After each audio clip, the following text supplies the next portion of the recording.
Invitation to goodness. Alhamdulillah. All praise is to Allah Ta'ala. We are Muslims, and everything we do must be for the pleasure of Allah Ta'ala and His beloved Prophet Sallallahu Ta'ala Alaihi wa alihi Wasallam. But unfortunately, the majority of us are moving away from the path of goodness. Perhaps this is why we are facing many difficulties. Some of us are ill, some are in debt, some are poor, some are out of work, some are prey to family disagreements, some are issueless, and some are distressed due to their disobedient children. In fact, everyone has one problem or another. Indeed, the only solution to our problems in this world and hereafter is to follow the commands of Allah Ta'ala and His beloved Prophet Sallallahu Ta'ala Alaihi wa alihi Wasallam. Sayyiduna Abu Bakr Siddiq radiyallahu ta'ala anhu said, Allah Ta'ala does the works of the person who follows His commands. The first duty of a Muslim is to perform namaz, the prayer. But unfortunately, our mosques are empty. Indeed, namaz is a pillar of our religion. Namaz protects us from illness. Namaz is a cause of the acceptance of our prayers. Namaz is the light of the dark grave. Namaz protects us from the torment of the grave. Namaz is the key to heaven.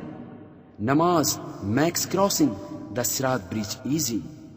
Namaz protects us from the torment of hell. The person who performs namaz will be granted the intercession of the Holy Prophet Sallallahu Ta'ala Alaihi wa alihi Wasallam.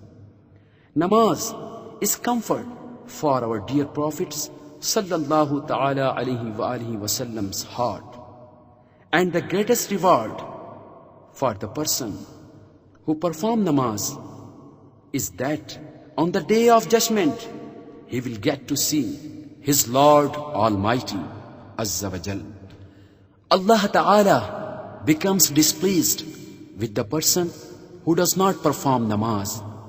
When a person purposefully misses one prayer, his name is written on the door of hell. The grave will crush his ribs and break them. His grave will be ablaze with fire and will be attacked by a bald snake. And on the day of judgment, he will be accounted for severely. Our life on earth is for a short period. Those who succeed are the ones who prepare for the hereafter. Many people die in the prime of their lives.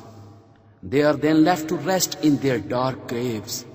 This is what will happen to us all. Life is followed by death, followed by the grave. There we will have to account for our deeds. It is in a hadith that every day the grave calls out and asks, "Oh man, have you forgotten me? Remember, I am the house of loneliness, strangeness, the home of fear, the home of insects.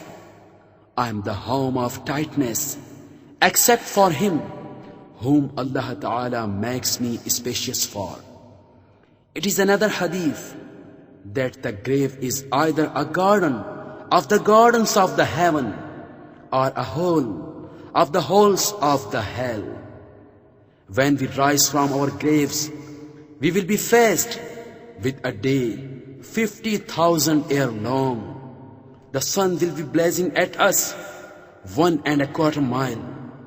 We will have to stand barefooted on the extremely hard copper ground.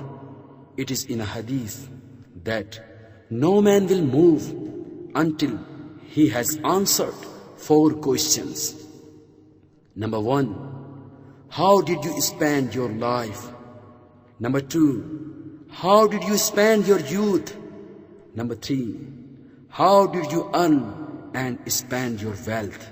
Number 4, how much did you act according to the knowledge you had? Dear brothers, Dawat-e-Islami is a non-political universal movement, and the aim of Dawat-e-Islami is to revive the sunnats, the acts and deeds of the Holy Prophet sallallahu ta'ala alayhi wa alihi wasallam. The sunnats of the Holy Prophet sallallahu ta'ala alayhi wasallam are learnt and taught in the gatherings of Dawat-e-Islami. Dawat-e-Islami also organizes trips from one area to another, from one city to another, even from one country to another. These trips are aimed at training Muslims to live their lives according to the teachings of the Holy Prophet sallallahu ta'ala alayhi wa alihi wasallam. I invite you all to attend the gatherings and take part in these trips. May Allah